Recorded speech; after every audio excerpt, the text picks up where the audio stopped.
Bonjour, bonsoir. Merci à vous tous qui y avez l'occasion de nous suivre sur YouTube, le canal que nous utilisons pour partager l'actualité de notre pays. Nous avons aujourd'hui quelques points à partager avec vous. L'actualité congolaise aujourd'hui est toujours agitée par le départ de Bahati Lukwebo du FCC et la nouvelle configuration de l'espace politique congolais qui, pour certains, exige qu'il y ait une nouvelle identification de la majorité au niveau du Parlement congolais, parce qu'il s'agit de la politique. Ce départ de Bahati Lukwebo a créé un secousse dans tous les calculs qui étaient déjà conclus. Même le gouvernement qui devait sortir devait respecter les quotas attribués à chaque regroupement ou plateforme qui était dans cette alliance Cash-FCC. L'actualité aussi, c'est la visite de notre basketteur congolais, Mutombo Dikembe, que vous connaissez tous, qui a été un des grands ici aux États-Unis, une légende pour le basket américain, et qui a un investissement à Kinshasa, un hôpital vers Massina, au nom de sa maman. Quand je l'ai rencontré au mois d'avril à Washington, à l'occasion de la visite du président de la République,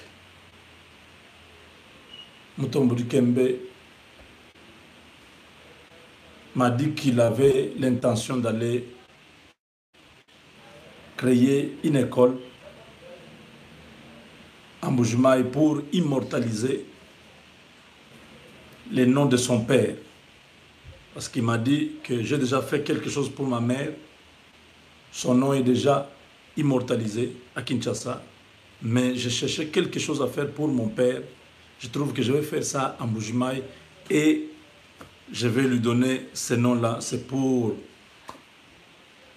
que son nom reste à jamais dans les mémoires des contemporains du Kasaï. Alors, Mutombo a été accueilli par le gouverneur Maweja. Ça a été un moment émouvant parce que Mutombo Dikembe a fait un don aux enfants du Kasaï, la construction d'une école où les élèves vont étudier sans payer, depuis les primaires jusqu'au secondaire, sans payer. Et dans cette école, tout sera fourni. Ils auront droit à manger à l'école. Ce sera une école où tous les enfants vont seulement un seul gond. Donc ils vont tous le matin, ils rentrent au début de l'après-midi. Et tous ces enfants, quand ils terminent, ils sont pris en charge par les universités de la place, soit en Mbujimayi, soit à Kinshasa. Et ça, c'est sous son sponsoring. Donc c'est lui qui va prendre en charge l'école, son fonctionnement, le paiement des enseignants et tout le reste, à ses frais. Donc là, c'est vraiment, c'est extraordinaire comme nouvelle. Nous avons dit il faut encourager, il faut en parler. quand il y a des compatriotes qui posent des actions dans le sens d'encourager le développement de notre pays. C'est dans cette même ordre d'idée que nous disons que c'est vrai, nous avons ici aux États-Unis beaucoup de gens qui ont étudié, beaucoup, il y en a beaucoup, qui ont l'expertise, qui sont dans les domaines stratégiques ici. C'est vrai que beaucoup sont encore un peu distraits, en train de faire des choses sans avenir. Ils travaillent juste pour leur vie quotidienne, mais ils ne projettent pas que d'ici 30 ans, quand j'aurai 65 ans, je vivrai de quoi? Est-ce que ce petit salaire de 400 $ par semaine pourra m'aider, même si je fais des épargnes? Est-ce qu'en 65 ans, j'aurai la possibilité de vivre dignement? Il y en a beaucoup qui ne pensent pas investir dans l'avenir, étudier, faire un business, créer quelque chose qui est extra, hein? Le travail normal ici. Et nous sommes arrivés au point de constater que tous ces potentiels, toutes ces personnes qui ont étudié ici, qui ont l'expertise nécessaire, sont ignorés, du moins pour l'instant. Voilà pourquoi nous sommes en train de lancer l'idée de pouvoir créer un palmarès de tous ceux qui sont aux États-Unis,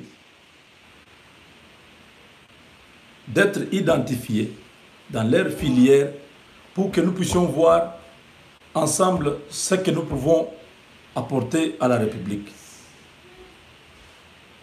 Je crois que les gens ont mal pris l'approche du partenariat stratégique des États-Unis avec la RDC. J'ai dit ici, j'en avais parlé, j'ai dit que le président de la République vienne aux États-Unis, qu'il vienne ici parce que ces gens ont besoin de lui. Ils ont fait déjà la publicité de la RDC, de son président, du nouveau gouvernement, du nouveau régime. La page de Kabila est tournée, tout ça. Ils ont beaucoup parlé. Nous attendons beaucoup de la RDC, des nouveaux dirigeants. Nous voulons un partenariat stratégique. Ils ont beaucoup parlé ici au département d'État, la Maison Blanche, même au Congrès. Certains sénateurs, les députés ici en parlaient. Et nous avons dit, Monsieur le Président, ne perdez pas trop le temps là-bas. Quand ces gens ont encore besoin de vous, montrez que vous avez écouté leur message. Surtout que l'ambassadeur Mike Hammer, qui est sur place, faisait chaque fois, il a vu ce qu'il dit en un mois, 3 fois. Quand il a gagné aux élections, il est allé le voir encore Béatrice, hôtel. Il l'a vu le jour de l'investiture. Après, il l'a vu avec Peter Pham. Donc, dans un mois, l'ambassadeur l'a vu presque 4 fois. Donc, c'était pour lui dire, on bat le fer quand il est chaud. Et le président était venu avec une forte délégation, beaucoup il y avait d'hommes d'affaires, oui. J'ai vu les hommes d'affaires congolais qui étaient là. Parce que les hommes d'affaires congolais et les hommes d'affaires américains devaient se rencontrer à la chambre de commerce de Washington et tout ça, discuter, voir les opportunités d'affaires pour nos 2 nations. Il y avait beaucoup de conseillers. Et tout ce travail s'est passé très bien pendant les 4 jours. Ce qui a marqué vraiment, c'est ici aux États-Unis. 21 coups de canon ont retenti à son honneur.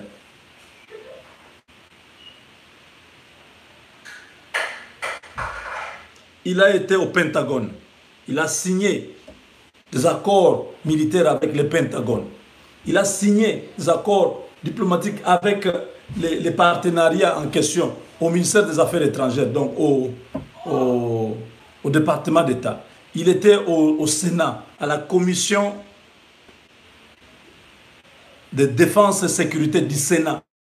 Donc il était à l'université, il était au think tank, il était avec les hommes d'affaires, il était dans plusieurs milliers, pour essayer d'expliquer ce qui s'était passé, les élections qui s'étaient passées, parce qu'ici, on voulait entendre l'homme. Ce qui était à la hauteur, il a expliqué les contextes dans lesquels nous sommes allés aux élections et ce qui s'est passé réellement. Pour assurer que maintenant, je suis là, je tendis la main, venez chez moi, travaillons ensemble. Il était même au FMI,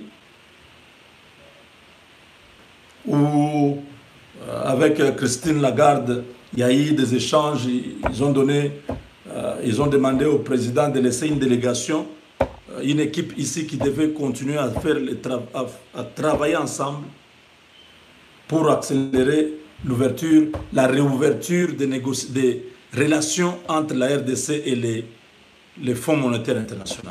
Donc c'était des activités intenses, jusque tard dans la nuit.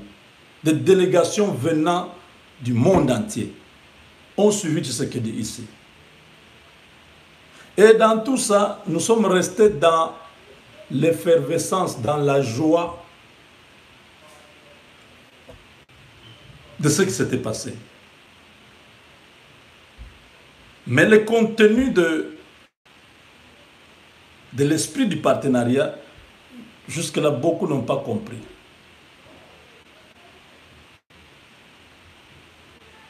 Les Américains viendront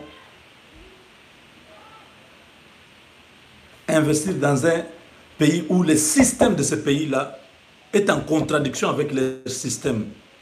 Ça va prendre beaucoup de temps pour essayer de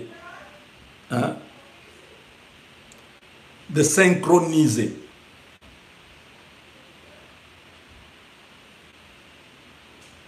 Ce sera difficile. Regardez aujourd'hui, nous sommes dans notre propre système. Regardez comment les choses se bloquent. Il y a des sautes-moutons qui sont aux arrêts. Pourquoi? Parce que certaines personnes, soit l'argent est bouffé, soit les gens sont corrompus. Vous comprenez? Nous sommes encore... Le système a été complètement endommagé. Il faut réformater notre système de fonctionnement en tant que nation, en tant que peuple, en tant que partenaire. Nous ne pouvons pas travailler avec des gens qui sont respectueux des lois, qui sont respectueux des contrats, qui sont respectueux des principes. Nous, on n'a plus de principes, on n'a plus d'âme. Congo, nous avons vendu l'âme. On vit comme comme un État bananier, une république bananière.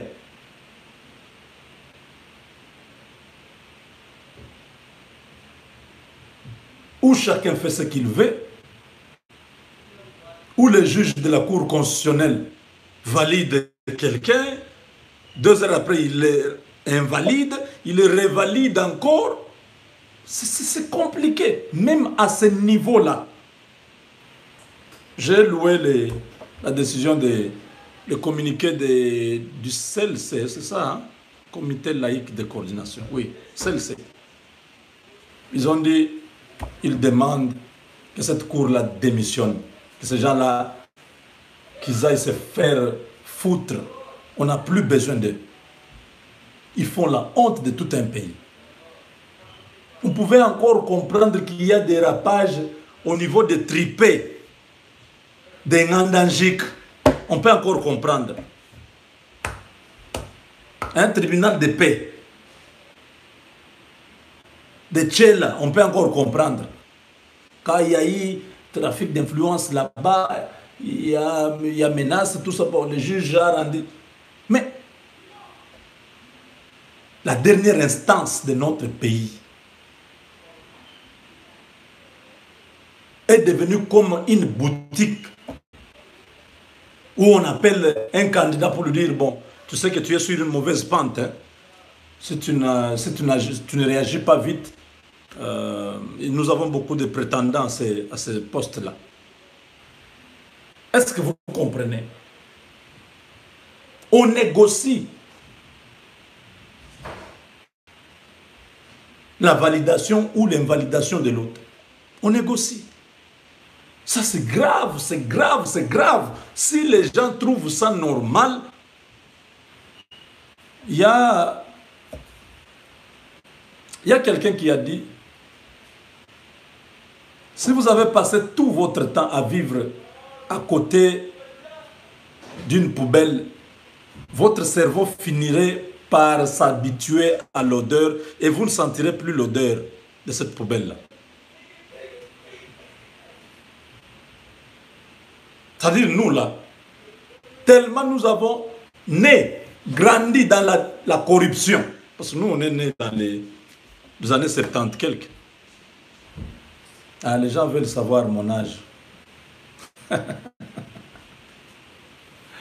Oh là là, nous sommes les Aïrois.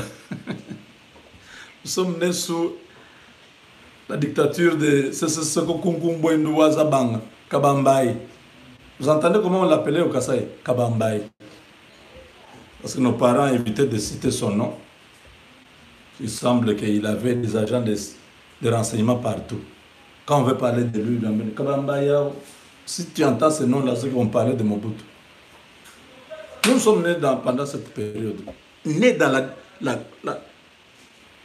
la corruption. Mobutu lui-même qui dit Iba Mouké. Hein? Donc, on institutionnalisait la corruption.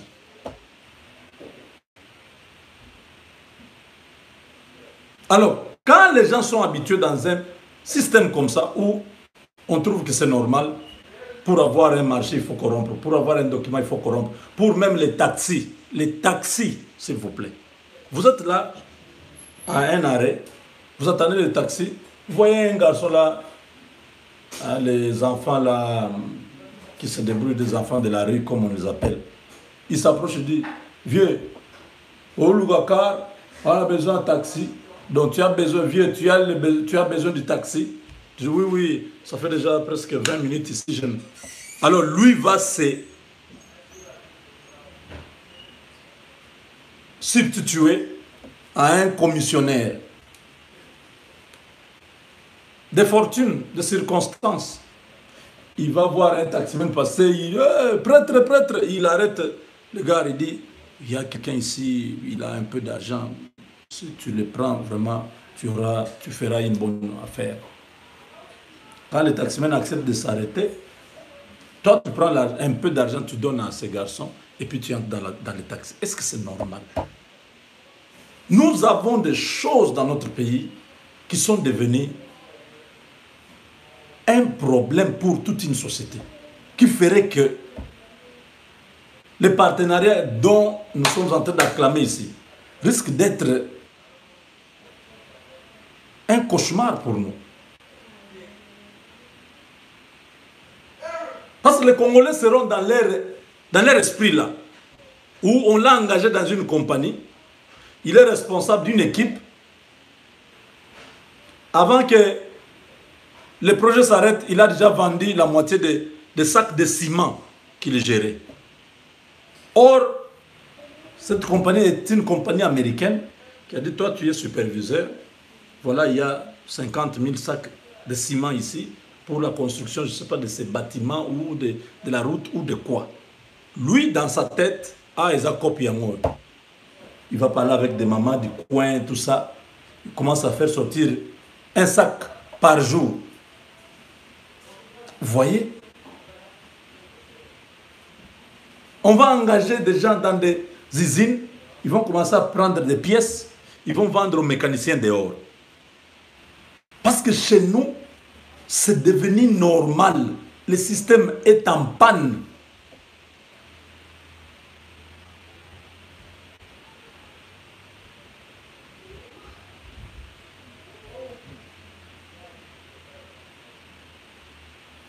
Vous comprenez? Oui, et ils sont d'accord. Ils sont d'accord de venir chez nous. Ils veulent investir chez nous. Parce que la compétition veut qu'ils puissent garder la main sur l'économie du monde. Ils voient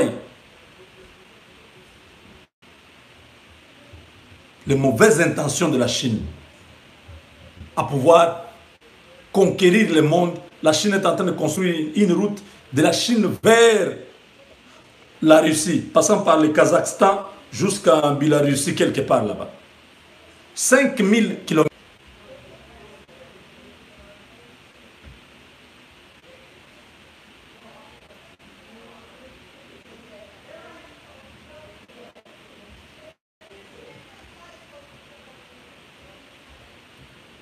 Internet me pose problème ici. Oui, j'étais en train de dire que les Américains veulent investir chez nous. Ils vont travailler avec qui? Nous n'avons pas de personnes qui seront en mesure de comprendre comment le système américain fonctionne. Voilà pourquoi je lance cette idée à tous ceux qui vivent aux États-Unis, de dire, c'est notre pays, nous pouvons apporter quelque chose. Dernièrement, le président ghanéen a organisé avec le président français un forum sur la gestion de l'Afrique par les Africains. Ils ont relevé là-bas qu'on peut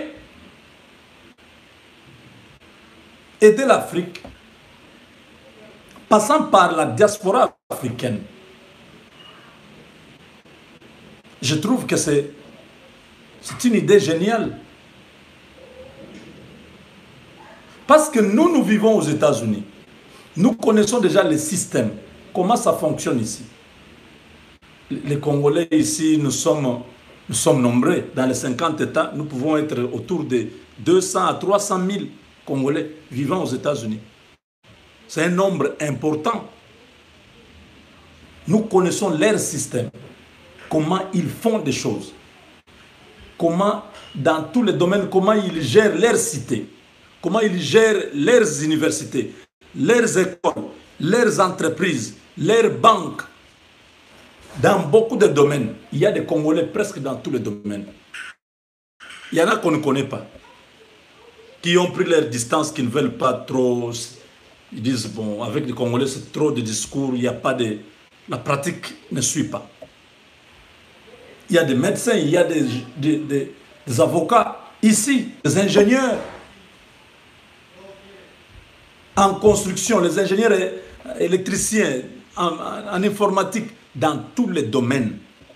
Moi, je ne connaissais même pas le professeur Jean Bellé.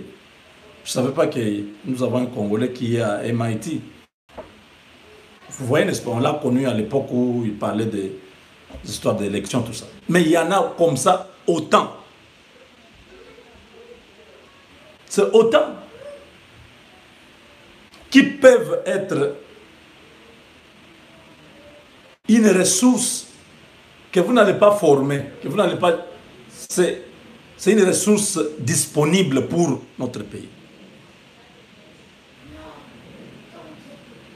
Mais quand ces gens-là viennent chacun à son tour à Kinshasa, ils se retrouvent devant une réalité telle que pour voir le président, il faut des coopérations, il faut donner un peu l'argent à celui-ci et tout ça. C'est très compliqué. Oui, je parle, oui, même le Canada. Parce que les États-Unis et le Canada, c'est pratiquement, nous sommes dans le même système. Quand tous ces gens-là ont appris que Tshisekedi a pris le pouvoir, ils ont commencé à aller à Kinshasa, chacun dans son coin. Ça n'a pas fonctionné. La plupart sont rentrés ici. Parce que c'est compliqué, c'est saturé. Les choses qu'on a reprochées à Kabila sont en train de reprendre place autour de Tshisekedi. Les gens n'ont pas compris le combat de l'IDPS. Je ne sais pas si c'est... On a pris de mauvaises personnes où ces personnes-là étaient des loups qui se cachaient. Maintenant, ils ont l'occasion. Je vous dis que les opérations se font autour de Tshisekedi. Vous imaginez un conseiller amène les Pakistanais et les Indiens. Oh chef, ils sont venus te voir. Ils ont quelque chose. Tshisekedi dit, rentrez avec cet argent, allez ajouter les salaires de vos agents. Vous comprenez? Je prends juste cet exemple-là pour vous dire à quel point le système est dysfonctionnel. Le Congo aujourd'hui n'est pas un État. Il faut vraiment qu'il y ait beaucoup d'efforts, beaucoup de rigueur, comme le président l'a dit, pour combattre ces fléaux, la corruption et les antivaleurs qui l'accompagnent.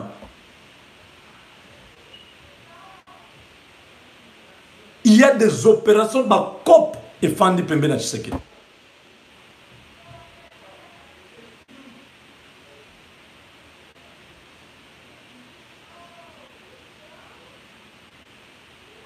Le problème n'était pas le système. C'est ce que je suis en train de comprendre. Le problème n'était pas le système. Oh non, le système de Mobutu, Kabila, maintenant Tshisekedi. Non, le problème c'est l'homme congolais. Le problème c'est l'homme. L'homme, quand il cesse de réfléchir, il est clochardisé derrière l'argent. L'homme perd des repères. Il est prêt à tout pourvu qu'il gagne quelque chose. Les gens n'ont plus de principes, pas de pudeur. Quelqu'un prend, vous le reprochez, dit, ah, il y a un gars il vous dit clairement, c'est moi qui pourrait arranger les choses dans ce pays. En d'autres termes, il te dit, est-ce que je suis le seul qui fait ça? Tel aussi le fait, tel aussi le fait, tel aussi le fait. Mais mes chers amis, je vis ici, ça fait 9 ans, aux États-Unis. Tu vas aller faire l'opération Cop Wapi. Tu vas corrompre qui? Ici. Tout se passe... mais ces gens ne sont pas des dieux, ce ne sont pas des esprits, des anges, ce sont des humains qui ont mis des lois que tout le monde respecte. La police est bien payée. Tout le monde qui a un travail doit recevoir son salaire au temps convenable. Chaque personne vit de son activité. Tu peux être employé ou toi-même tu es employeur. Pour être employé, tu dois passer, les procédures sont respectées par tout le monde, que tu sois blanc, noir, que ce soit qui, tu dois respecter ça. Nous avons un pays, un broken pays, un pays vraiment complètement en désuétude, comme on peut dire. Le partenariat des Américains, ce n'est pas le partenariat des Français ou des Belges. Parce que les Belges là et les Français sont des autres pauvres qui sont venus nous mettre dans cette difficulté que nous avons aujourd'hui. Parce que tellement ils sont médiocres chez eux. Ils nous ont pillés, ils ont volé nos histoires. Ils prennent, ils ne remettent pas. Leur système n'est pas trop efficace. Voilà pourquoi ils sont complètement en difficulté en Europe.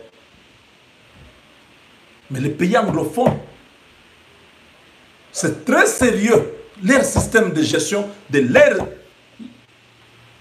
leur peuple, leur pays. Je trouvais que si nous faisons,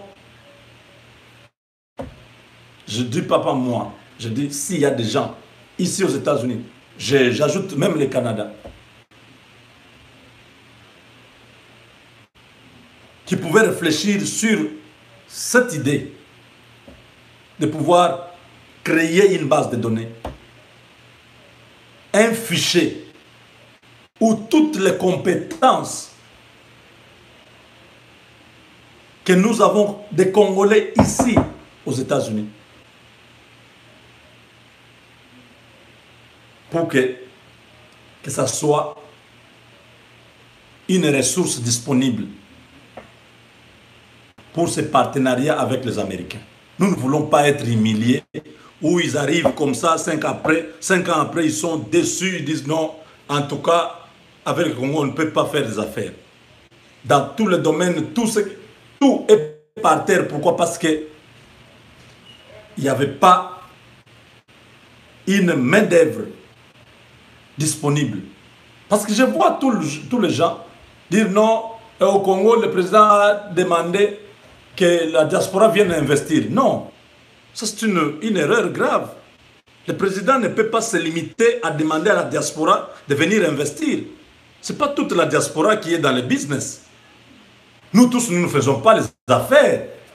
Nous travaillons, nous sommes dans les entreprises.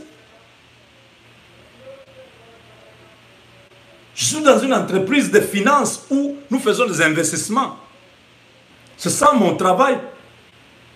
Nous faisons des projections tous les jours. Nous faisons des simulations sur les investissements des gens. Combien il a versé à court terme, d'ici 20 ans, il va avoir combien. Donc, d'ici 3 ans, il va avoir combien. À long terme, dans 20 ans, il va avoir combien. À son âge de retraite, il aura combien dans son investissement. Parce que son argent, là, nous mettons dans les stocks, donc dans les marchés boursiers. C'est tout ce que je connais. Je suis dans ce domaine. Il y en a plein qui sont dans d'autres domaines. Vous n'allez pas demander à tout le monde de venir investir. Tout le monde n'a pas accès aux capitaux qui pourront leur permettre d'aller investir au pays. Ce n'est pas mauvais. Ceux qui ont l'argent, tu as un 10 000, 20 000, tu peux aller commencer un champ. Oui. Tu achètes 30 hectares, je ne sais pas, vers Ilebo là-bas. Tu fais les champs. C'est un investissement. Mais des grands investissements qu'on attend là, ce n'est pas tout le monde qui a ça. Lui-même, le président, était dans la diaspora ici. Il sait la vie des gens qui sont dans la diaspora. Quand tu vis une vie correcte, c'est difficile d'avoir l'argent là de 50, 100 000. À moins de parler de tous ceux qui sont dans les opérations illégales. Vente de la drogue, ceci, ceux qui font les dollars, là, tout ça. Là, tu peux avoir l'argent. Mais les gens qui sont employés, ils vont avoir l'argent où pour venir investir. Donc, quand on demande à la diaspora de venir, il ne faut pas limiter à l'investissement. Parce que c'est une grosse erreur. Il faut demander à la diaspora de s'organiser, de venir fournir les compétences, l'intelligence. Les gens sont à Kinshasa, envoient leurs enfants ici pour venir étudier. Pour que cet enfant-là rentre, contribue dans la société congolaise. Mais nous qui habitons déjà ici, vous nous négligez toute cette compétence. Combien de professeurs d'université nous avons ici? Combien d'ingénieurs, combien de médecins nous avons ici? Combien d'infirmiers, des enseignants des écoles primaires? Moi-même, j'étais dans l'école, j'étais professeur dans une école secondaire ici pendant 3 ans. Je ne peux pas dire que je connais bien le système éducatif, mais j'ai été là. J'ai vu comment ça fonctionne entre les préfets, les enseignants et les REGED, donc ceux qui gèrent notre entité. Comment ça se passe? D'où sortait notre salaire? Notre salaire était un salaire qui venait des fonds fédéraux. C'est au niveau national qu'on envoyait l'argent. Mais il y avait, si tu fais par exemple les heures supplémentaires, les heures supplémentaires ne seront pas payées par les fonds fédéraux. C'est l'État du Texas, là où tu travailles, qui va suppléer parce que l'État a besoin que les enfants puissent avoir la même notion. Il y a des enfants qui sont faibles. Vous devez rester après l'école pour leur donner encore la même matière que vous avez donnée à tous les enfants. On appelle ça ici tutoring. Donc, quand vous faites le tutoring là, après l'école ou avant de commencer l'école vers 7 h du matin, cet argent-là ne sort pas de l'argent fédéral. Ça sort dans votre État parce que chaque année, il y a des examens de l'État. Chaque État fait passer des concours aux enfants pour voir leur niveau. Et on compare avec tous les autres États. Et alors, chaque État a une politique de faire en sorte que ces enfants, tous les enfants qui ont pris place pendant l'année scolaire, puissent avoir un certain niveau. C'est le même examen qu'on donne partout et on voit le niveau de réception de la matière des enfants. Ça, c'est un exemple que je vous donne dans le domaine où j'étais. Alors, on ne peut pas dire, non, non, vous, la diaspora, on vous attend, venez avec des investissements. Non. Monsieur le Président, nous sommes disponibles à construire ensemble le pays. Ce n'est pas seulement un investisseur qui construit le pays. Un médecin peut être nécessaire. Un enseignant peut être nécessaire dans le processus de ce nouveau mariage de la RDC avec les États-Unis. C'est vrai que ce n'est pas le sujet que j'ai mis là-bas, mais c'est important qu'on en parle. Je veux vraiment que tous ceux qui sont en train de me suivre, qui sont au Canada et aux États-Unis, principalement aux États-Unis, de pouvoir réfléchir sur une structure, parce que beaucoup de structures qui sont ici des Congolais, c'est des structures pour aller boire, comme la Massanga, boire les Aneken dans les fêtes d'anniversaire, tout ça, ou aller dans les day. Ça se limite là, faire des cotisations pour enterrer quelqu'un. On ne réfléchit pas en termes de développement. Il n'y en a pas. Aux communautés congolaises de ceci, communauté congolaise de cela. Il n'y a pas d'initiative de développement. Il n'y en a pas. Donc voilà, nous avons pendant toute l'année, nous avons, je ne sais pas, bon, ici par exemple, on dit au Texas, il y a 35 000 Congolais au Texas. C'est approximativement. Ok, sur les 35 000, bon, beaucoup de Congolais ne s'intéressent pas à leur communauté. Ceux qui s'intéressent sont peut-être 500 personnes. Ok, on dit que sur les 35 000, il y a seulement 500 personnes qui sont intéressées. Les 500 personnes qui sont intéressées, par exemple, on dit voilà, toute l'année, vous payez seulement 50 $. C'est les frais de votre, je ne sais pas, votre membership. Quand vous prenez 50 fois 500, ça vous fait à peu près 25 000 $. Bon, les 25 000 $ là, c'est peut-être pour payer les bureaux de la communauté, une petite motivation pour le président de la communauté, quelques rencontres quand ils ont, les déplacements et tout ça. Vous voyez, n'est-ce pas? Ça se limite là. Quand quelqu'un est mort, on regarde, il était membre, bon, on voit comment. Il n'était pas membre, il n'a pas de famille. Bon, ça va, on fait quand même une cotisation et puis on l'enterre. Ça se limite là. Il n'y a pas d'initiative dans le sens du développement. Il n'y en a pas. Oh, comme ça, il y a une réunion, les gens se rencontrent pour dire, bon, ça va, nous allons, cette fois-ci, nous, diaspora, je ne sais pas, de New York, nous mettons l'argent ensemble, 100 $, 100 $, pour avoir, je ne sais pas, 1 million de dollars et créer une activité au Congo de développement. Zéro. Il n'y en a pas. C'est ça les organisations que nous avons ici. Mais si nous pouvons faire cette mutation de ces organisations traditionnelles-là, pour dire, voilà, nous voulons maintenant un peu sélectionner les ressources à tous les niveaux. Même ceux qui travaillent dans les warehouses. Oui, il y en a qui sont superviseurs, il y en a qui sont managers, qui savent comment les choses se font là-bas. Nous pouvons ouvrir aussi un warehouse où on retravaille ce téléphone, n'est-ce pas? Parce que j'ai travaillé, quand je suis arrivé ici, mes premiers boulots, j'ai travaillé dans des warehouses, c'est les dépôts, voilà, dans des entrepôts, des grands entrepôts où on retravaille un téléphone qui s'est cassé ou comment, on peut l'amener là-bas. Chez nous, nous prenons, nous revoyons encore les programmes qui est dedans, on appelle software. On essaye d'effacer tout ce qui est dans la mémoire et tout ça, reconfigurer ça et mettre de nouveaux, les parts, c'est quoi? Les revêtements. On revêtit le téléphone. Vous voyez, le téléphone, il devient encore nouveau.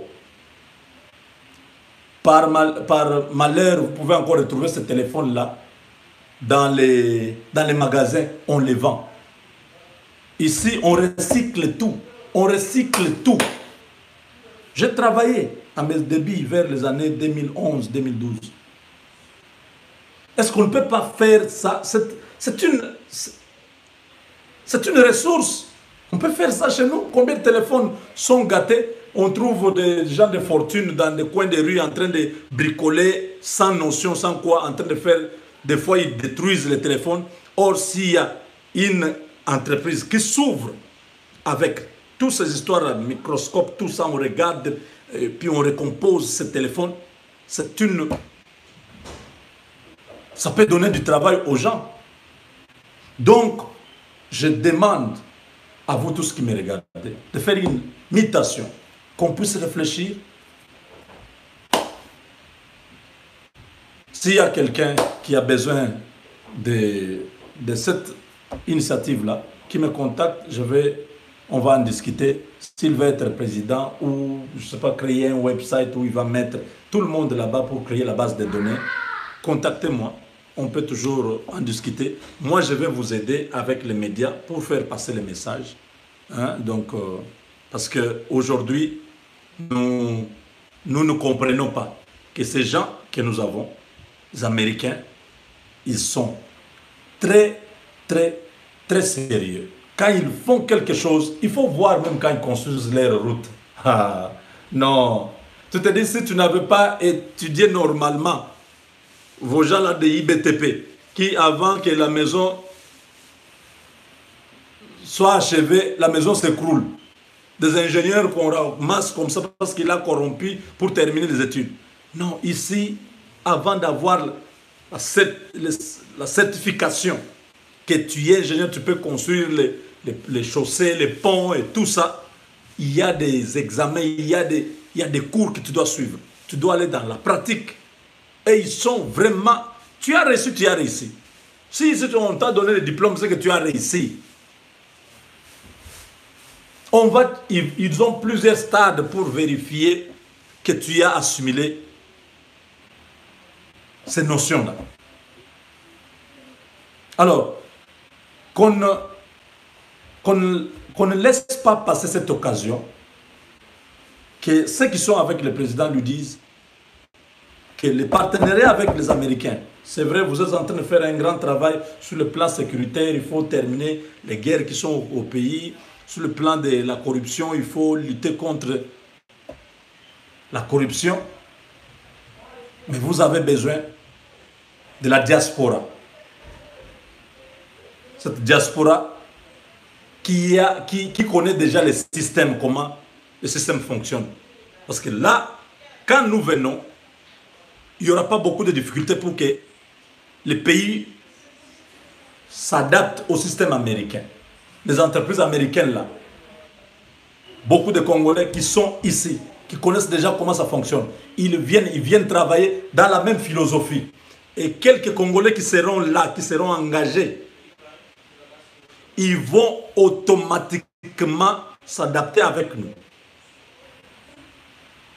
Voilà pourquoi, pour que cela soit concret, il faut qu'on puisse inventorier ces compétences-là. Que ceux qui ont les investissements à aller au Congo, nous ne pouvons pas vous empêcher. Mutomboudi Kembe est allé, n'est-ce pas? Il a investi parce qu'il a l'argent. Mais ceux qui ne sont pas dans les business, ne leur demandez pas de venir. Oh non, pour venir ici, il faut venir seulement, il ne faut pas venir chercher le travail. Et comment?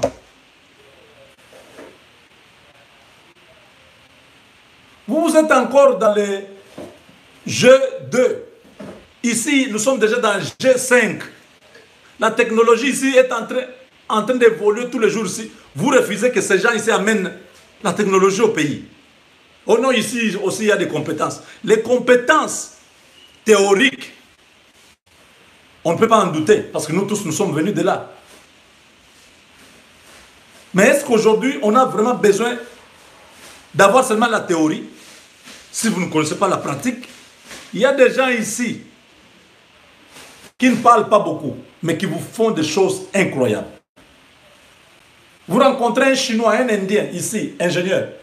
Peut-être qu'il ne sait pas bien parler l'anglais, mais quand vous les voyez, comment ils manipulent les systèmes d'exploitation qui sont ici, mais vous vous dites, mais mon Dieu, qu'est-ce qui se passe? Quelle intelligence!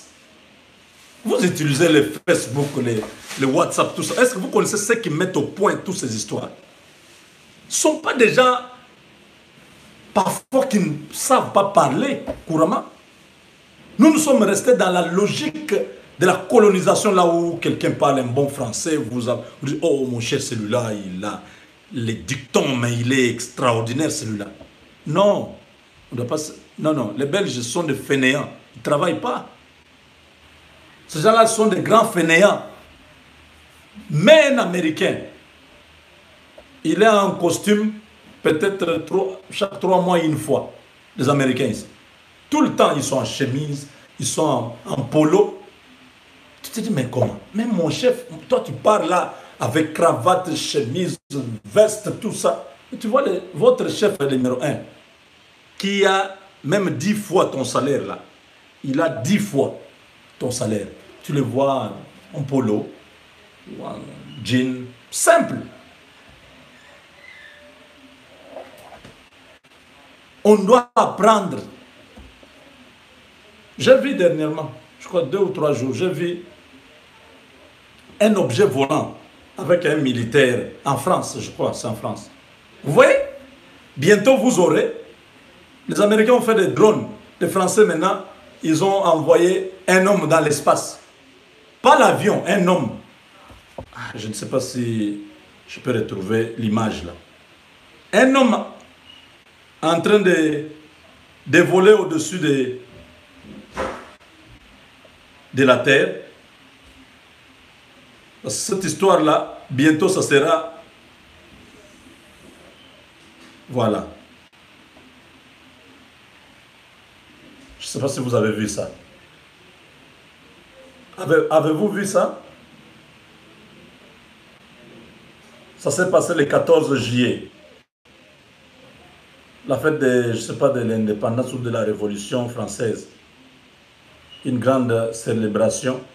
Regardez, l'homme là, il est dans l'espace. Bientôt, vous verrez une centaine de militaires dans l'espace avec des armes. Vous voyez? Les gens qui vont se déplacer comme ça, comme des vampires. Hein? Comme les oiseaux. Regardez, pendant que nous sommes en train de rêver, ces gens sont en train d'avancer.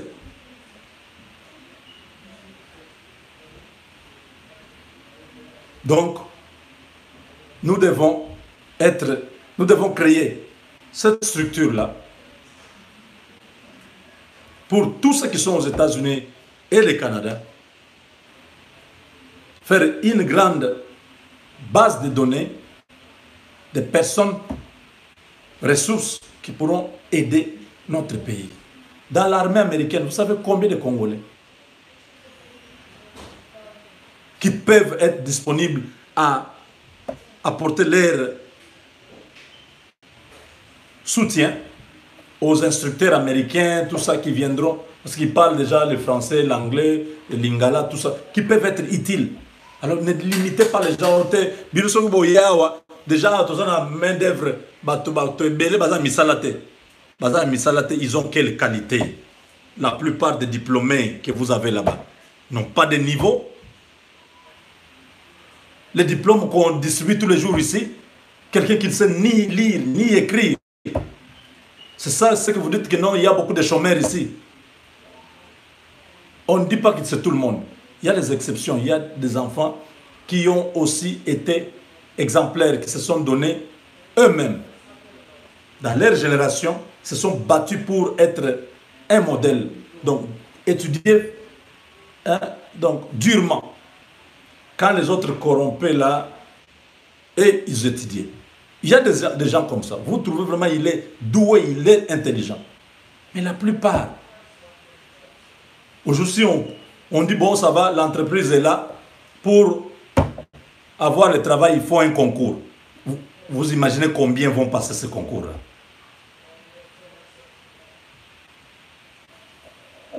Il y a des Congolais. Il est licencié à Kinshasa, là. Posez-lui Guinée-Bissau et de quel côté en Afrique. Il ne connaît même pas. Je ne parle pas de théories scientifiques, la philosophie, des cartes et les autres. Parce que vous allez dire non, nous, est-ce qu'on a besoin de ça? Ce sont des histoires de blancs. Mais seulement chez nous en Afrique. Géographie simple.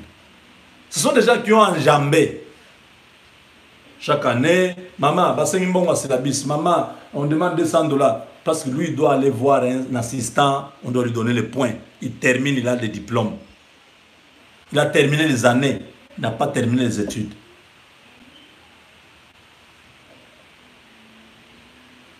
« 6 ans d'école primaire, 6 ans de secondaire, ça fait 12. 5 ans université, ça fait 17.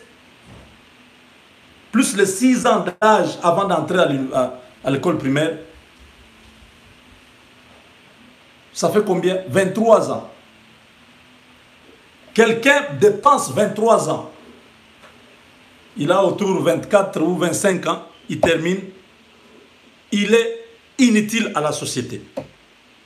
Même pour lui-même, il est incapable de pouvoir réfléchir. La médiocrité à ce niveau-là. C'est comme ça que nous sommes.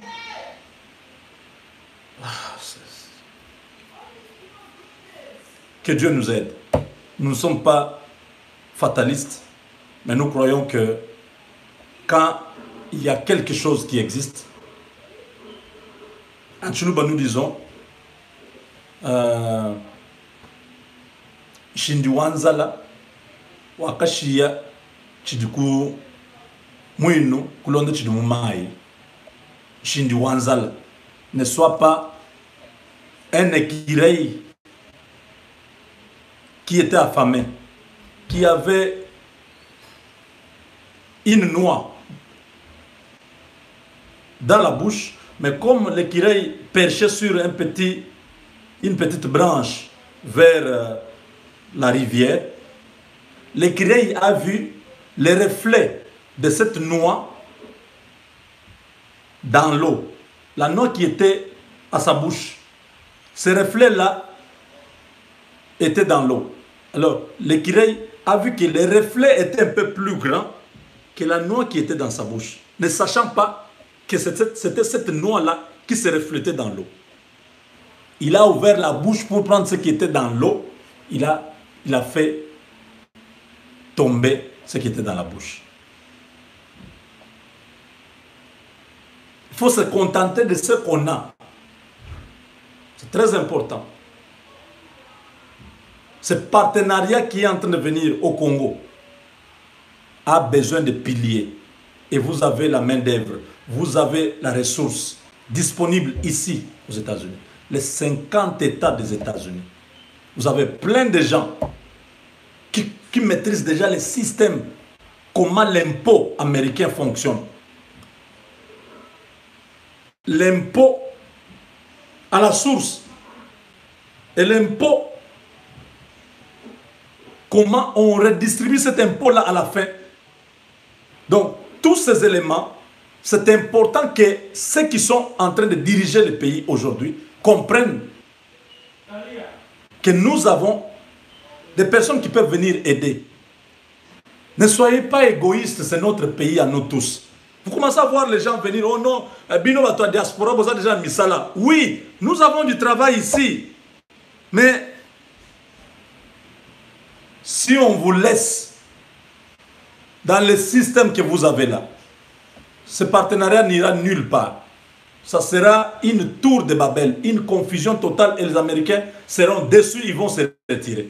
Vous savez pourquoi Freeport, Mark Moran s'est retiré de Tenke Fungurume? Freeport, Mark Moran, c'est l'entreprise que vous avez, Tenke Fungurume, là, qui était majoritaire, qui avait investi plus de 10 milliards dans cette entreprise. On faisait le cobalt, le cuivre, toutes ces histoires-là. Avec Kissinger, John McCain qui est mort. Ils étaient à peu près 4 associés. Ils se sont retirés, pourquoi? J'ai rencontré McCain à Washington lors d'une conférence. Après, je me présente, je suis congolais. C'était une conférence des républicains. J'étais là. Je dis, oh, le sénateur McCain. Tout le monde voulait le voir, tout le monde voulait prendre des photos avec lui. Je me suis approché aussi. Dans la curiosité, là, je me présente. Il dit, ah, Congo, Kinshasa. Moi, je dis oui. Il dit, oh, j'ai un mauvais souvenir de votre pays. Nous avons retiré nos activités, nos opérations. Nous avons enlevé nos activités dans votre pays. Moi, je dis, mais pourquoi? Il dit, non. Le système, la corruption, les tracasseries, tout ça, les inspecteurs des finances, à tout moment. Bref, nous n'avons pas su comment continuer à fonctionner. Nous avons préféré nous retirer.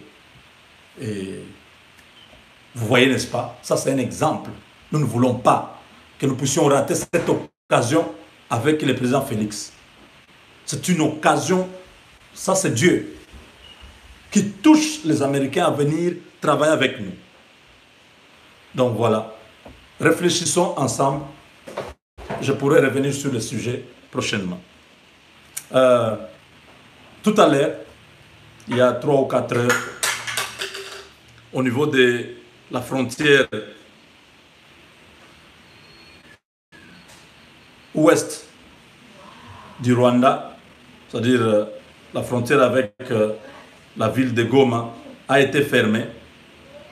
Les Rwandais ont refusé à tous les Congolais qui vivent au Rwanda de rentrer chez eux.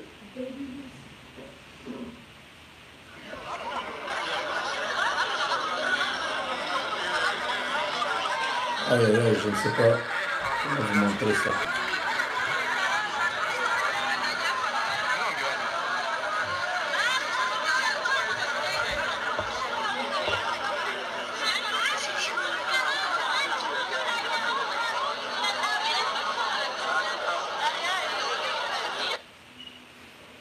C'est plein de personnes, parce que sur cette frontière, tous les matins, les gens, les Congolais qui habitent à Gisenyi, dans les villages qui sont dans les villes côtières, là, frontalières, viennent au Congo. Il y en a qui travaillent. J'ai un ami avec qui on a beaucoup travaillé à Vodacom, à Mbujimaï, qui travaillait à Goma. Il a dit, ah mon cher, les maisons à Goma c'est trop cher, la vie à Goma c'est cher.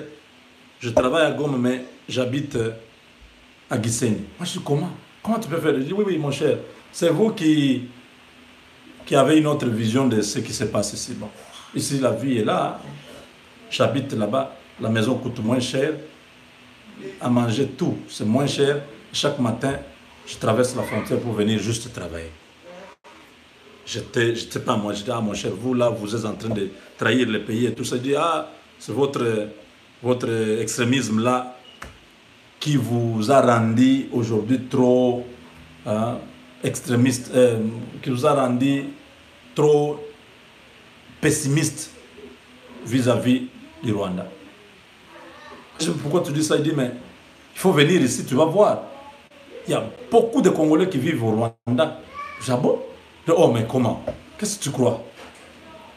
Va à Kigali, ils sont pleins. Dans beaucoup de villes tout autour de Goma. C'est plein de Congolais. Et il n'y a aucun problème. Mais ce matin, nos frères ont traversé comme d'habitude. Ils sont là. Il est 18 h, ils veulent rentrer chez eux au Rwanda, là où ils habitent. La frontière est fermée. Les motifs, il y a Ebola chez vous. Parce que on a, depuis 48 heures, on a annoncé le cas d'Ebola à Goma. Depuis ce moment. Mais au lieu qu'on laisse ces gens, le matin, de ne pas traverser vers Goma, on les laisse venir au Congo, mais on refuse qu'ils puissent rentrer au Rwanda. Qu'est-ce qui se passe? Je ne sais pas. Pour l'instant, je ne peux pas trop commenter sur ça. Nous avons des autorités du pays qui doivent nous aider à trouver une solution à ces problèmes, parce que vous ne pouvez pas. Si papa était sorti le matin, il a laissé la femme et les enfants de l'autre côté. Maintenant, il ne rentre pas. Ça devient quoi? Est-ce qu'il y a une autre mesure? Il y a une façon de faire autrement pour vérifier si quelqu'un n'a pas contracté Ebola, pour qu'on le laisse rentrer? Vous voyez des pays sérieux, hein? Le Rwanda. Ils viennent jouer chez nous, ils détruisent notre pays, tout ça. Chez eux, ils mettent. Et c'est là, c'est à ce niveau-là, que les Congolais, nous devons prendre conscience qu'on nous donne des leçons vis-à-vis comme ça. Que vous, si vous voulez détruire votre vie, détruisez. Mais notre pays, ne venez pas. Nous pouvons vous laisser vivre ici, mais quand il s'agit de l'intérêt de notre pays, nous ne négocions pas. C'est ce qu'ils ont fait.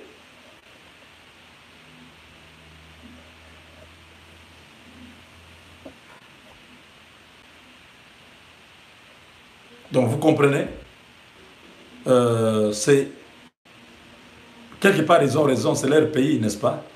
Vous pensez que si vous venez de Goma pour rentrer aux États-Unis, on va vous laisser entrer? On sait que vous venez d'une ville où il y a déjà cette maladie-là. Non. Ils sont en droit. Nous pouvons parler, parce que les gens, nous savons les combattants et les résistants. On va dire, ah bon, Moni, Batouana, ils vont parler. Soyez logique. Un minimum de rationalité en vous fera que vous ne soyez pas ridicule et minable dans vos propos. Comprenez que nous sommes devant une situation d'une menace sanitaire. Il suffit seulement qu'il y ait une négligence. Quelqu'un qui a contracté ça, même inconsciemment, sans savoir qu'il est déjà porteur de ces virus. Il arrive là-bas le matin, il veut, je ne sais pas, saluer quelqu'un, il le laisse. Et puis, vous voyez, n'est-ce pas? Donc, le Rwanda nous donne une leçon de patriotisme. On protège le pays. Monsieur le Président Félix, vous avez vu, n'est-ce pas? C'est ce que le Rwanda fait pour que tout le monde voie que leur pays, c'est la priorité. Donc, c'est la même chose que nous aussi, même dans vos relations diplomatiques, c'est l'intérêt de notre pays que vous mettez devant. C'est important. L'amitié peut être là, les partenariats, les échanges commerciaux et tout ça, oui, c'est pas mauvais. Mais en tout cas, quand il s'agit de protéger l'intégrité du territoire, les peuples, il n'y a pas de prix. Voilà, mes chers amis. Bahati Lukwebo. On a dédoublé sa plateforme. Mais c'est sans objet parce que cette plateforme que Kabila est en train de dédoubler n'aura pas une personnalité juridique. Et toutes ces personnes qui sont restées avec Kabila vont perdre leur mandat électif. Bahati Lukwebo, c'est parmi les plateformes qui ont atteint le seuil électoral. Vous savez que cette histoire de seuil électoral,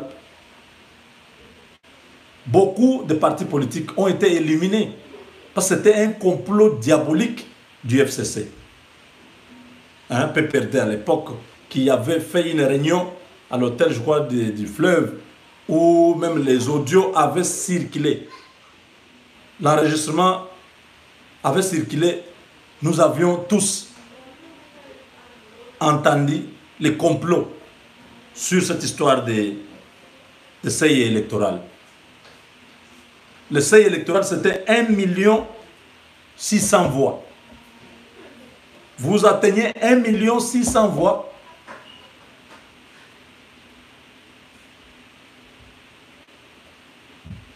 Maintenant, vos députés, vous pouvez avoir des députés. Si vous n'avez pas atteint ça, même si vous avez fait 300 000 voix, vous n'aurez aucun député. Voilà pourquoi vous avez vu les gens faire des regroupements. En dehors des indépendants, qui devaient seulement avoir 50 000 voix. Parce que PPRD savait que c'était difficile d'atteindre 50 000 voix seul comme indépendant. Il y a quelques indépendants, mais pas beaucoup. Quelques. Au Congo, il n'y a que l'UDPS et le PPRD qui ont les deux partis politiques, seuls, sans alliés, qui ont atteint le seuil électoral. L'UDPS et le PPRD. Tous les restes, pour atteindre le seuil, ils étaient UNC alliés, MLC alliés, Plateforme Ensemble, AFDC alliés, Palou est allié. Vous comprenez? C'était comme ça. Les plateformes étaient ensemble pour atteindre ce seuil-là et avoir des députés. L'UDPS, lui seul, a dépassé le seuil. Et quand vous dépassez, vous atteignez le seuil, en ce moment-là, s'il y a par exemple, dans une circonscription électorale, par exemple, la circonscription électorale de Moueka, c'est chez moi, il y a 4 sièges. Au niveau national, l'UDPS a atteint le seuil, le PPRD a atteint le seuil, et il n'y a pas...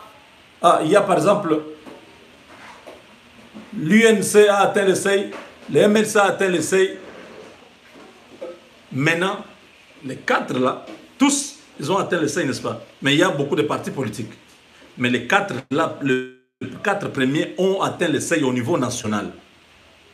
Maintenant, on descend au niveau de Moueka, on dit, il y a 4 sièges. On regarde maintenant dans les 4 structures là. PPRD, UDPS, MLC, UNC, puis AFDC, je ne sais pas les autres, ensemble, tout ça. On regarde maintenant quels sont les candidats dans cette entité, dans cette circonscription électorale qui ont atteint, qui ont eu beaucoup de voix.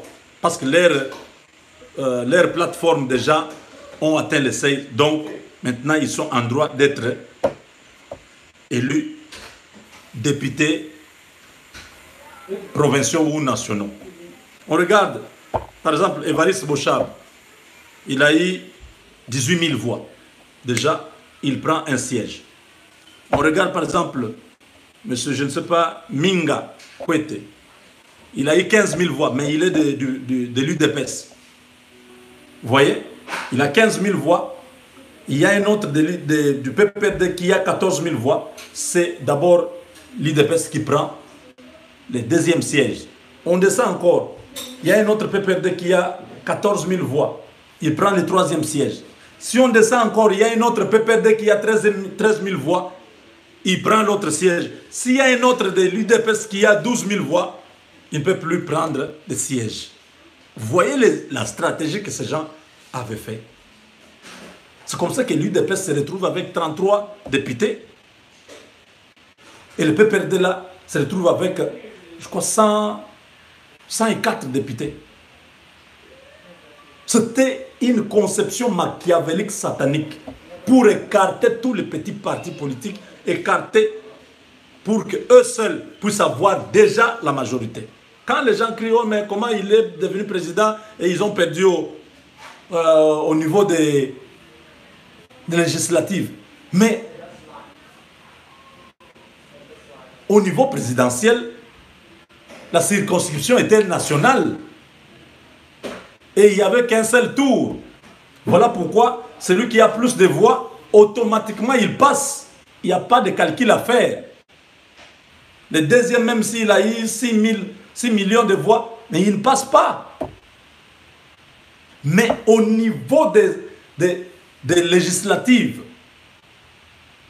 il y a eu un coup terrible qu'on a joué aux Congolais, sans que les gens comprennent la loi électorale. Il y a quelques structures qui ont atteint le seuil électoral. Tous les restes, imaginez, l'exemple, je reviens à l'exemple que je donne ici.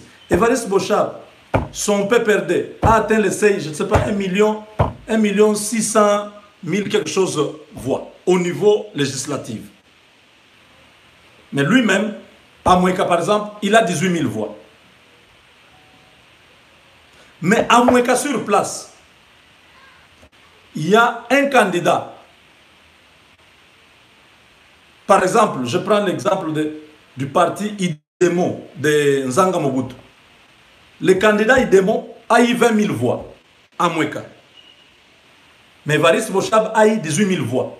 Le candidat de l'Udemo là qui a eu 20 000 voix ne passe pas. Pourquoi? Parce que dans l'ensemble, dans le pays, l'Udemo n'a eu que peut-être 300 000 voix. Ils n'ont pas atteint le seuil de 1 600 000. Vous voyez? Vous voyez comment ces gens sont méchants. Il y a des gens qui ont eu même 30 000 voix qui ne sont pas sortis. Pourquoi? Parce qu'ils n'étaient pas dans une structure qui pouvait leur permettre. Il n'y avait pas moyen de passer. S'ils étaient dans un regroupement, ça pouvait leur permettre de sortir. Et Bahati a eu 1 200 000 quelque chose de voix. Ils ont atteint le seuil. Et vous voyez, il a 44 députés dans sa plateforme. 70 députés provinciaux. 13, bon, le sénateur là, c'est la conséquence des provinciaux et les gouverneurs, bien sûr. Aujourd'hui, Kabila pense qu'il est encore à son époque où il a instrumentalisé la justice, où on pouvait invalider les gens, tout ça. Une blague de mauvais goût.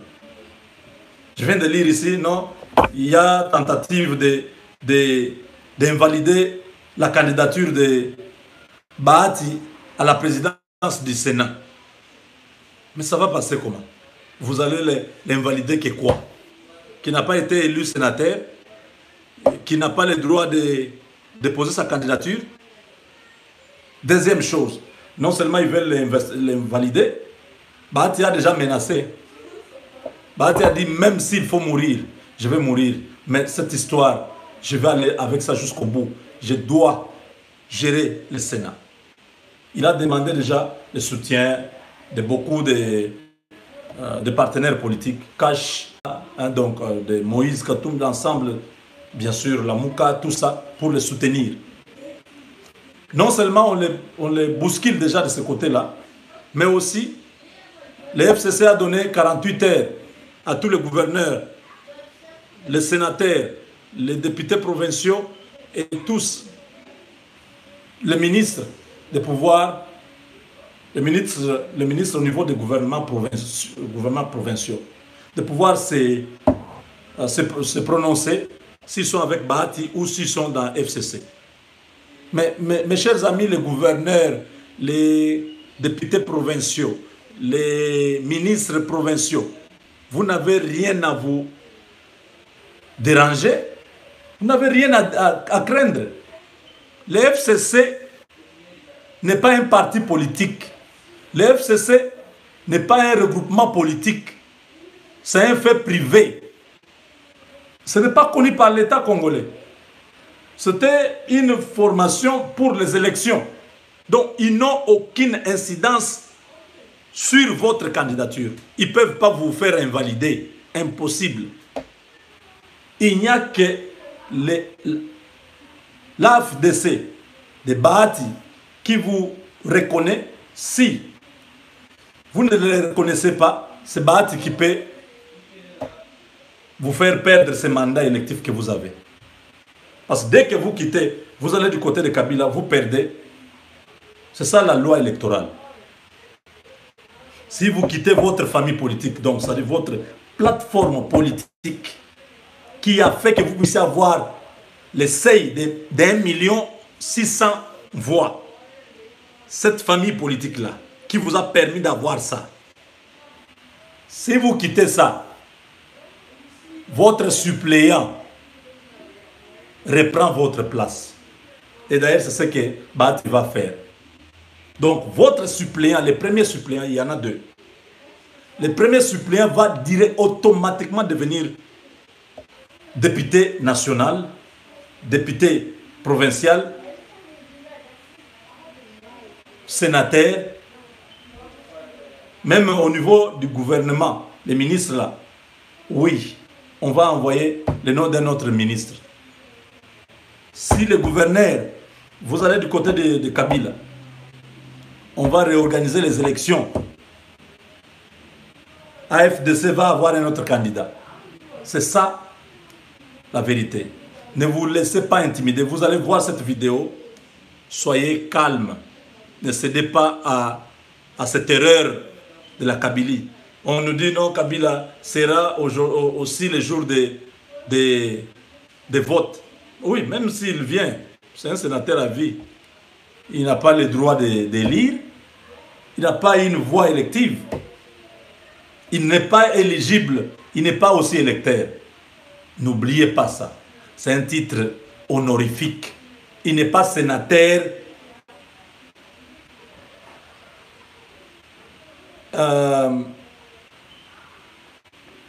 d'une législature. Cette législature va passer. La législature prochaine, Kabila sera toujours sénateur. Est-ce que vous comprenez? L'autre législature, il sera toujours sénateur si on ne l'arrête pas entre-temps. Oui.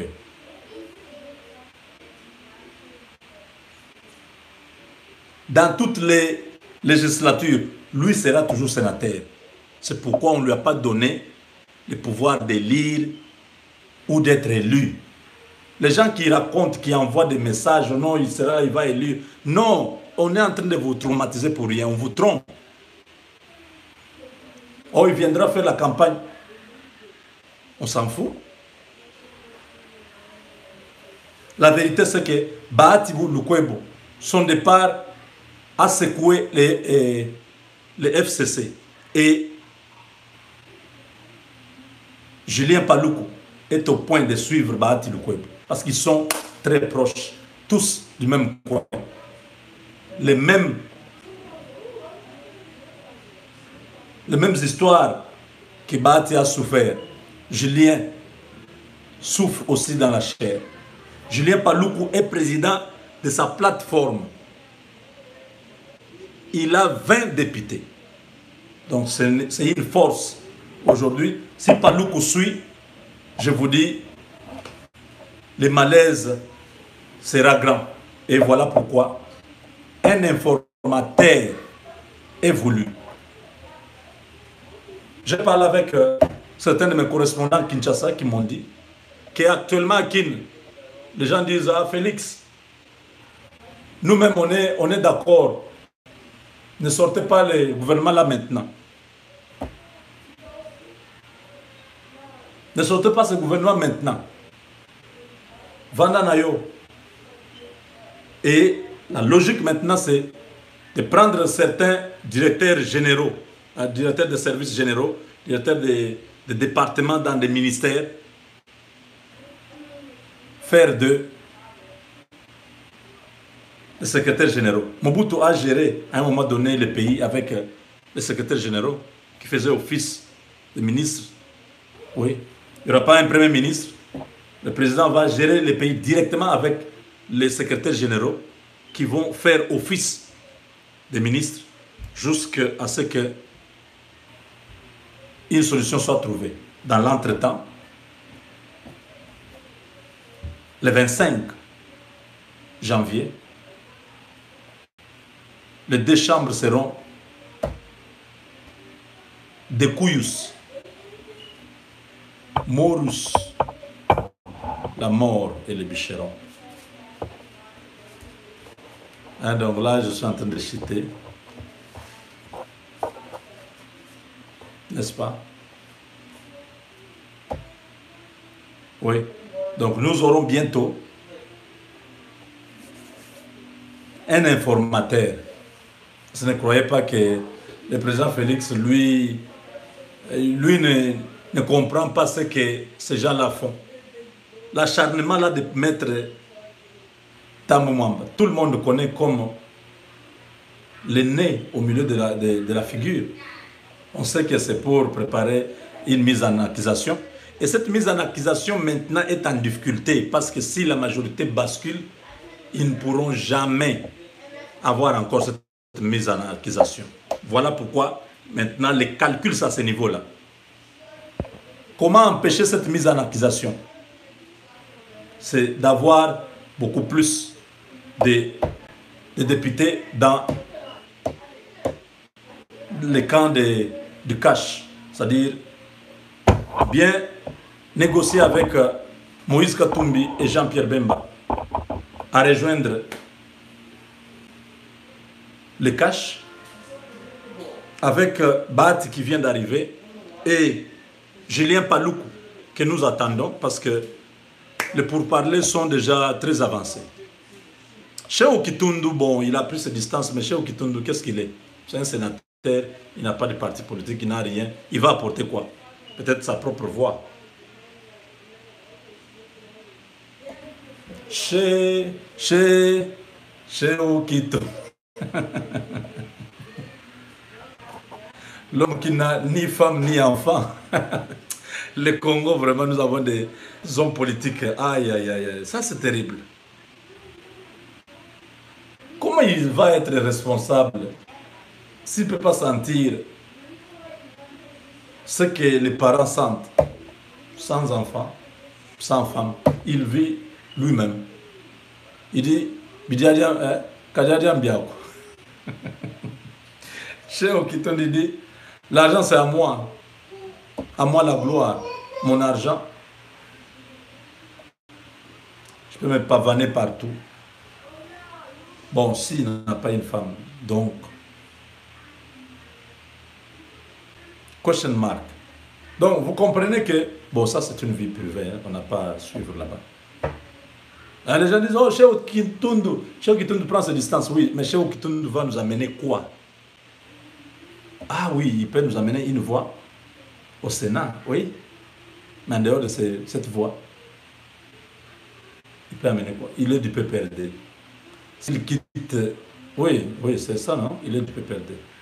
S'il vient au cash, donc il perd sa place au Sénat, donc il ne sera plus sénateur, donc il n'est pas utile, n'est-ce pas? Bon, ne m'envoyez plus les messages sur le Cheikh Kitundu, j'ai tout compris, j'ai analysé, j'ai compris.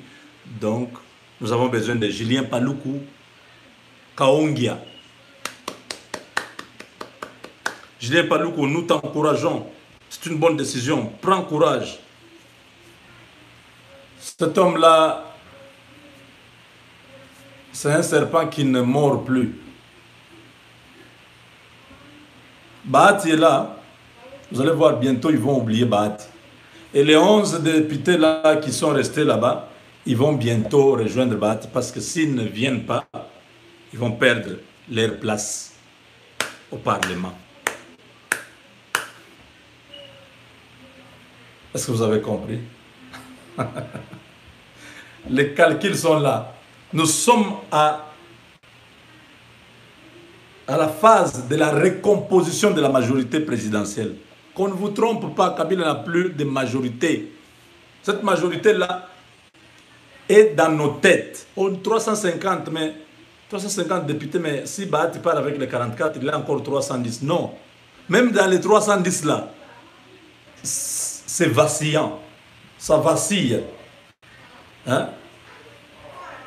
C'est pas stable, 310. Non, c'est pas stable. Il suffit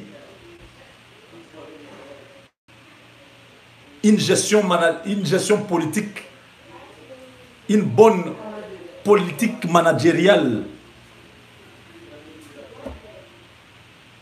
ou un management politique, politique managériale ou un management politique. On va récupérer autant qu'on voudra. Kabila se retrouvera avec Jeannette, son député familial, et qui encore? Qui encore? Bon, j'ai oublié. Qui encore? Moïse Kassange? Non, Moïse lui ne peut même pas rester. Moïse Kassange n'est même pas fidèle. Moïse Kassange est prêt, il cherche comment il peut se fuir, mais il se dit, si je pars, je suis du PPRD, je vais perdre ma place.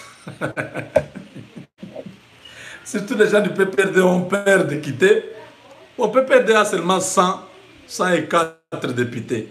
Donc les 200 quelques là, d'écart là. Et ils sont libres de partir. Je vous encourage, mes chers frères,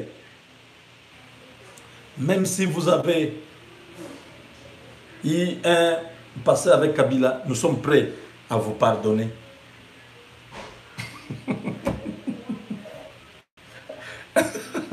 Nous sommes prêts à vous pardonner.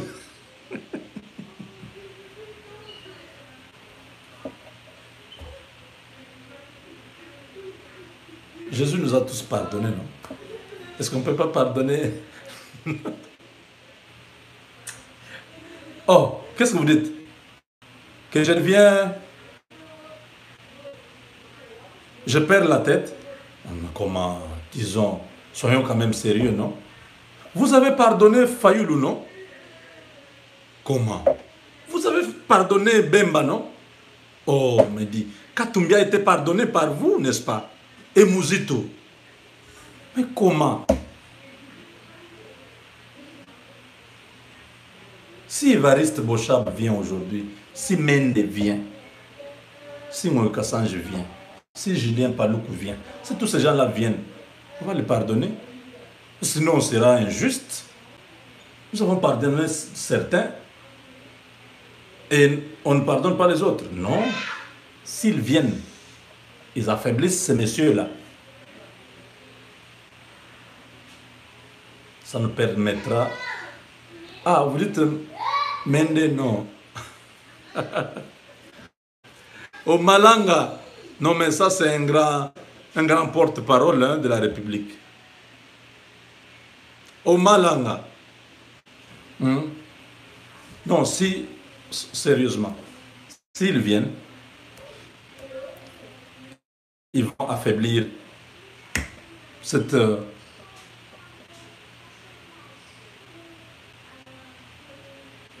religion de Kingakat, c'est fini. Parce que Kabila est le seul qui se joue de tous les Congolais. Il prend tous nos papas, il les met en ligne. Ils entrent comme les moutons dans sa maison. Ça, c'est une insulte, n'est-ce pas? Kabila qui est arrivé à 29 ans, il entre au pouvoir. Vous voyez comme ça quelqu'un qui est Kwashorkore. Kabila à 29 ans. Lui qui était soi-disant l'enfant de Mouzé.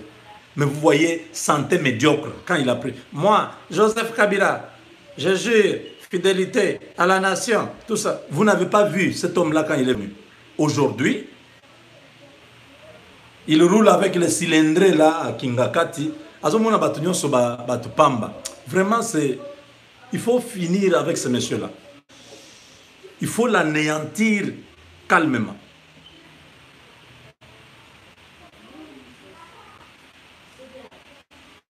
Non, les médiocres là que nous disons qu'ils viennent pour juste changer la majorité.